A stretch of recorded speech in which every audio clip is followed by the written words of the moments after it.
Next देखते हैं effect of polar protic solvent on nucleophilicity.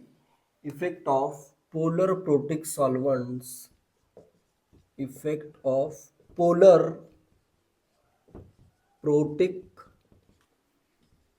Solvents on nucleophilicity. Nucleophilicity पे polar protic solvent का क्या इफेक्ट होता है। सिंपल एग्जांपल लेते हैं, जैसे वाटर में लेता हूँ, पोलर प्रोटिक सॉल्वेंट में लेता हूँ वाटर। जो भी हाइड्रोजन बॉन्ड वाले सॉल्वेंट हो वो क्या रहेंगे, पोलर प्रोटिक सॉल्वेंट रहेंगे, ठीक है। जिसमें H और ऑक्सीजन, H और फ्लोरीन या हाइड्रोजन एंड नाइट्रोजन में बॉन्ड होगा, ठीक है। तो मैं क्या करता हूँ, वाटर अपना सॉल्वेंट लेता हूँ मैं वाटर, ठीक है, वाटर, एंड मैं कंपेयर करता हूँ nucleophilicities of I minus, Br minus, bromide ion, chloride ion and F minus ion. तो इसमें देखो आयोडाइड का आयन कैसा है, एक डिस्पर्स्ड इलेक्ट्रॉन क्लाउड रहेगा, इसका बड़ा इलेक्ट्रॉन क्लाउड है I माइनस का।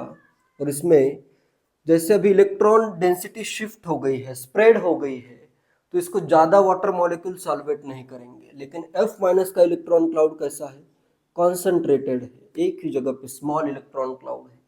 तो अगर निगेटिव चार्ज एक ही जगह पे कंसंट्रेटेड है तो इसको ज़्यादा वाटर मॉलिक्यूल सॉल्वेट करेंगे। जैसे इधर मैं कर देता हूँ, एक वाटर मॉलिक्यूल इधर से आ गया, नेक्स्ट और एक वाटर मॉलिक्यूल इधर से कर देता हूँ, नेक्स्ट, ऐसे अलग अलग वाटर मॉलिक्यूल्स इसको स्ट्रांगली सॉल्वेट कर देंगे। अगर स्ट्रांगली सॉल्वेट कर रहे हैं तो इसको अगर न्यूक्लियोफाइल पे अटैक करना है तो पहले सॉल्वेशन को ब्रेक करना पड़ेगा।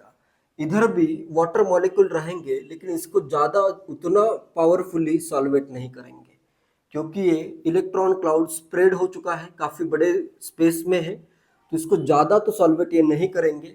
और सॉल्वेट करते भी है तो ये जो सॉल्वेशन है इसका ब्रेक करना, ये बॉन्ड, इसमें किस टाइप का इंटरेक्शन आ रहा है, ion, negatively charge ion, anion और dipole interaction, ion dipole interaction आ रहा है, इसमें आ रहा है ion dipole interaction.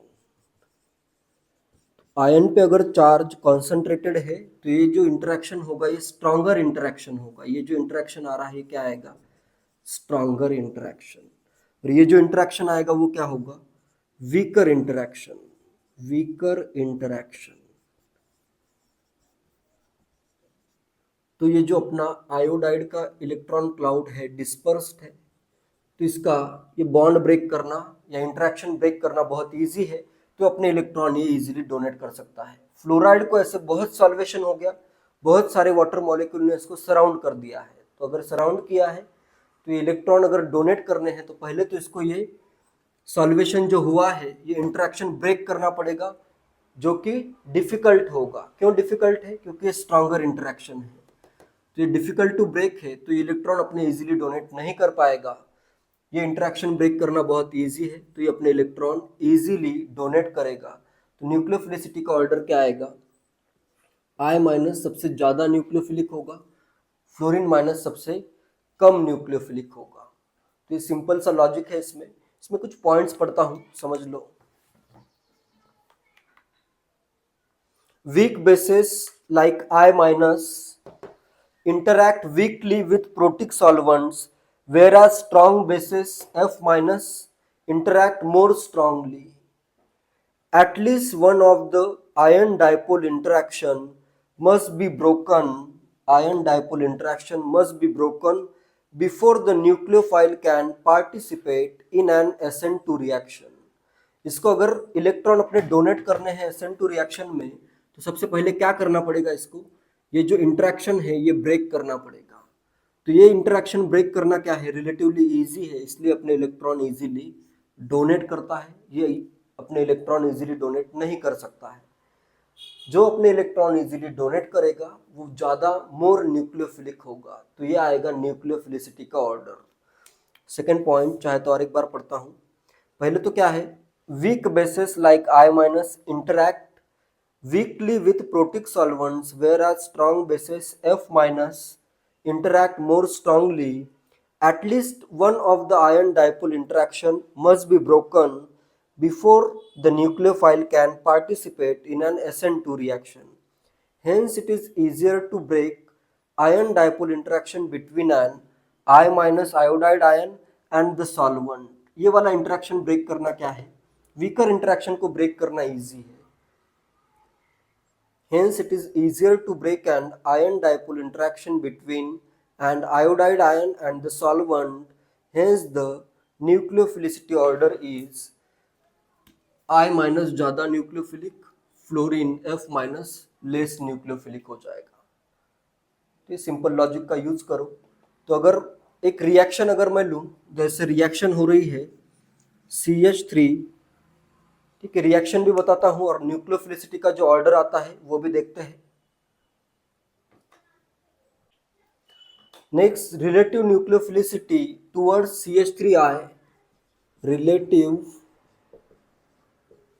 nucleophilicity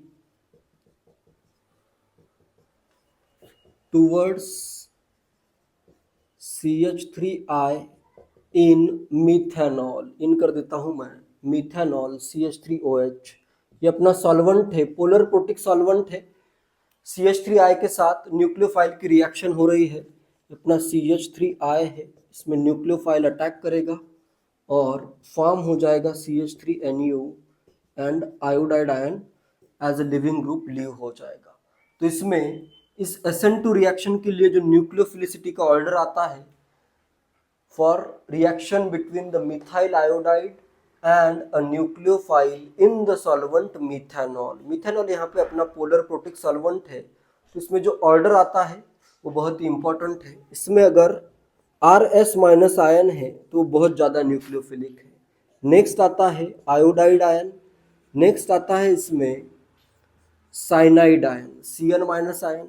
and next आता है मेथॉक्साइड आयन. फिर आएगा Br minus bromide ion, ammonia, chloride ion, fluoride ion and methanol. Methanol भी एक न्यूक्लियोफाइल ही है. तो ये ऑर्डर भी याद रखो. इसमें भी कभी कभी क्वेश्चन आता है. साइनाइड आयन मेनली इंपॉर्टेंट है. Cyanide ion is more nucleophilic as compared to methoxide ion. तो ये इसमें इंपॉर्टेंट है. साइनाइड आयन भी बहुत ही अच्छा एक न्यूक्लियोफाइल है, स्ट्रॉन्ग न्यूक्लियोफाइल है. तो ये ऑर्डर आता है फॉर दिस रिएक्शन. ये SN2 का SN2 रिएक्शन हो रही है, उसमें न्यूक्लियोफिलिसिटी का ऑर्डर आता है. तो ये ऑर्डर भी इंपॉर्टेंट है.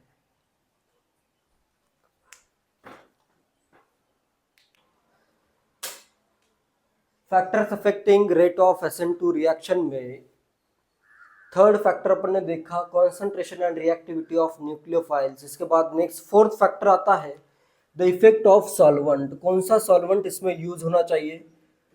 द इफेक्ट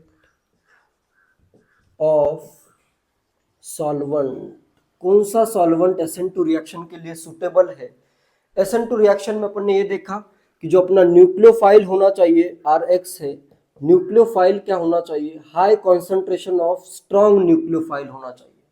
स्ट्रॉन्ग न्यूक्लियोफाइल अगर यूज कर रहे हो, ये अपना है स्ट्रॉन्ग न्यूक्लियोफाइल.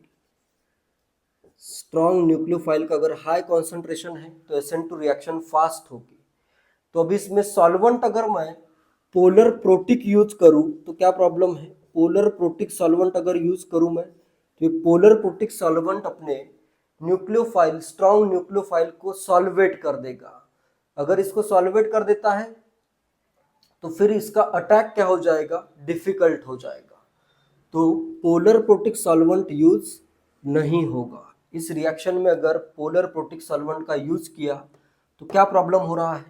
जैसे अगर मैंने ले लिया OH माइनस, ये स्ट्रॉन्ग न्यूक्लियोफाइल है, और मैंने सॉल्वेंट ले लिया H2, तो H2 वाटर क्या करेगा, इसको सॉल्वेट कर देगा. फिर ये अपने इलेक्ट्रॉन डोनेट करना इसको डिफिकल्ट होगा. इसलिए यहाँ पे पोलर प्रोटिक सॉल्वेंट यूज नहीं होता है. तो क्या इसमें फिर नॉन पोलर सॉल्वेंट यूज होगा. अगर पोलर प्रोटिक सॉल्वेंट अपने न्यूक्लियोफाइल को सॉल्वेट कर रहा है तो क्या ऑप्शन बचा, फिर नॉन पोलर सॉल्वेंट अगर मैं यूज करूं तो फिर प्रॉब्लम यह है नॉन पोलर सॉल्वेंट में तो आयंस डिजॉल्व ही नहीं होंगे. तो अपने को आयन को डिजॉल्व भी करना है, इसलिए पोलर सॉल्वेंट यूज करना पड़ेगा. और इन आयंस को मुझे सॉल्वेट भी नहीं करना है, निगेटिवली चार्ज आयंस को सॉल्वेट भी नहीं करना है, इसलिए इस रिएक्शन में यूज होता है polar aprotic solvent. Polar aprotic solvent ही यूज करना है, जिससे क्या होगा, polar aprotic solvent like dimethyl sulfoxide, S कर देता हूं double bond O CH3। Types of solvent इससे पहले भी देख चुके हैं, इधर आएगा CH3। तो ये क्या रहेगा, इसका इलेक्ट्रॉन क्लाउड इस डायरेक्शन में शिफ्टेड रहेगा, तो ऑक्सीजन पे आएगा डेल्टा निगेटिव, सल्फर पे आएगा डेल्टा पॉजिटिव। तो ये जो अप्रोटिक सॉल्वेंट आते हैं, इनमें जनरली ये जो पॉजिटिव चार्ज होता है ये क्राउडेड होता है, पॉजिटिव चार्ज क्राउडेड है, तो ये निगेटिव चार्ज को सॉल्वेट नहीं करता है, ये सिर्फ सॉल्वेट करता है कैटायंस को। इट सॉल्वेट्स, मेनली किसका सॉल्वेशन होगा, सॉल्वेट्स कैटायंस बट नॉट एनायंस। और अपने न्यूक्लियोफाइल्स क्या है, जनरली एनायंस है, निगेटिवली चार्ज्ड है, स्ट्रॉन्ग न्यूक्लियोफाइल्स। तो ये जो अगर क्राउडेड है तो पॉजिटिव चार्ज एनायन को सॉल्वेट नहीं कर सकता, लेकिन ये निगेटिव चार्ज कैटायन को इजीली सॉल्वेट कर सकता है। तो इस केस में तुम्हें क्या यूज करना पड़ेगा, पोलर अप्रोटिक सॉल्वेंट ही यूज करने पड़ेंगे। पॉइंट नोट करो, लिखो, polar aprotic solvents have crowded positive centres. Polar aprotic solvents have crowded positive center, so they do not solvate the anion appreciably. Therefore, the rate of SN2 reactions increased when they are carried out in polar aprotic solvents. Therefore, the rate of SN2 reactions increased when they are carried out in polar aprotic solvent. तो ये बिल्कुल point याद रखो, अगर तुम्हें SN2 reaction करनी है तो इसमें तुम्हें पोलर अप्रोटिक सॉल्वेंट ही यूज करना है, जिससे ये अपने न्यूक्लियोफाइल को सॉल्वेट नहीं करेगा। जैसे अगर मैंने ऐड किया NaCN, तो इसमें Na+ तो सॉल्वेट हो जाएगा, लेकिन Cn- फ्री रहेगा। अपना न्यूक्लियोफाइल Cn- अगर फ्री है तो वो इजीली अटैक कर सकता है ऑन कार्बन। तो ये न्यूक्लियोफिलिक अटैक इसका इजीली होगा, तो ये रेट ऑफ रिएक्शन इसमें क्या हो जाएगी, SN2 का रेट यहाँ पे इंक्रीज हो जाएगा। पोलर अप्रोटिक सॉल्वेंट्स के कुछ एग्जांपल बताता हूँ, सिंपल एग्जांपल्स इससे पहले भी आ चुके हैं। जैसे ये है डाइमिथाइल सल्फॉक्साइड, पहला एक एग्जांपल है, 4-5 इंपॉर्टेंट एग्जांपल है वो बताता हूँ। पोलर अप्रोटिक SN2 के लिए यूज करना है polar aprotic solvents. Polar aprotic solvents, इसके एग्जांपल्स फर्स्ट मैं कर देता हूँ एसीटोन। एसीटोन है अपना CH3 COCH3, एसीटोन हो सकता है। सेकेंड मैं कर देता हूँ DMSO, डाइमिथाइल सल्फॉक्साइड, डाइमिथाइल है सल्फॉक्साइड, दो मिथाइल ग्रुप होंगे, एक ऐसे सल्फॉक्साइड इसमें आ जाएगा, डाइमिथाइल सल्फॉक्साइड। नेक्स्ट आता है थर्ड में कर देता हूँ DMA, डाइमिथाइल एसेटामाइड। एसेटामाइड होगा, एसेटामाइड, ये एसेटामाइड है, इसमें दो मिथाइल ग्रुप। यहाँ पे अगर H आता तो वो पोलर प्रोटिक सॉल्वेंट हो जाता, NH अगर बॉन्ड है तो पोलर प्रोटिक हो जाता। यहाँ पे बॉन्ड नाइट्रोजन और हाइड्रोजन में या ऑक्सीजन और हाइड्रोजन में नहीं होना चाहिए, तो ये है अपना dimethyl NN dimethyl acetamide, DMA dimethyl acetamide. चाहे तो इसका नेम इधर लिख देता हूँ, डाइमिथाइल एसेटामाइड।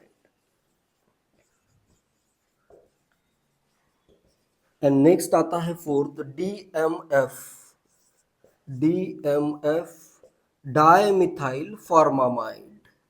तो इसका स्ट्रक्चर क्या आएगा, बस यहाँ पे फॉर्मामाइड लेना है तो आएगा HCONCH3CH3, डाइमिथाइल फॉर्मामाइड। इसका नेम आ जाएगा इधर डाइमिथाइल फॉर्मामाइड। तो ये 4 एग्जाम्पल बिल्कुल याद रखने हैं। और भी पॉसिबल है, हेक्सामिथिलीन फॉस्फोरामाइड भी एग्जाम्पल है।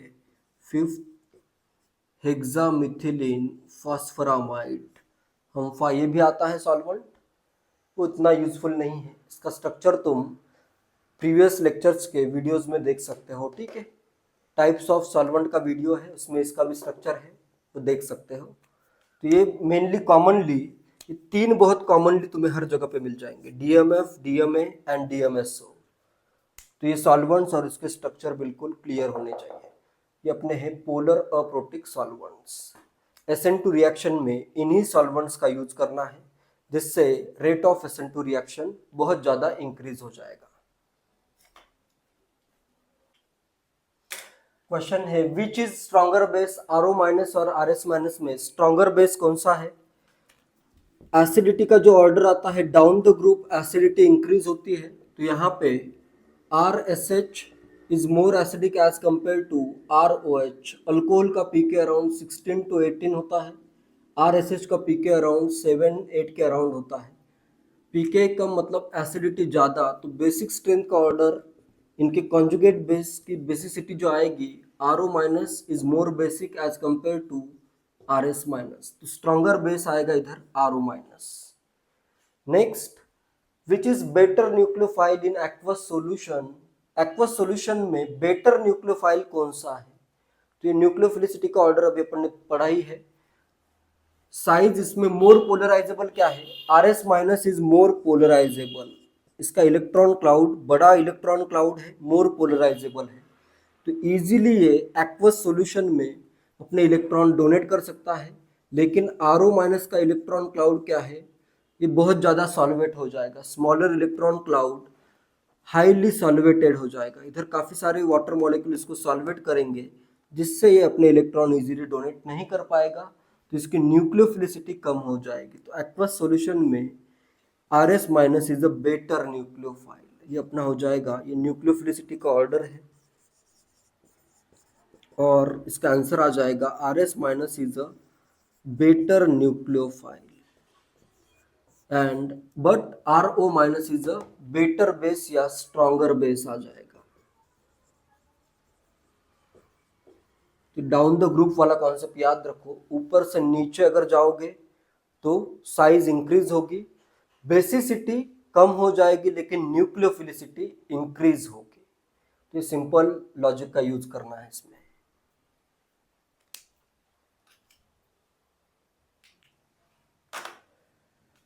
क्वेश्चन है give order of decreasing nucleophilicity in aqueous solution. Aqueous solution में तुम्हें डिक्रीजिंग न्यूक्लियोफिलिसिटी का ऑर्डर बताना है।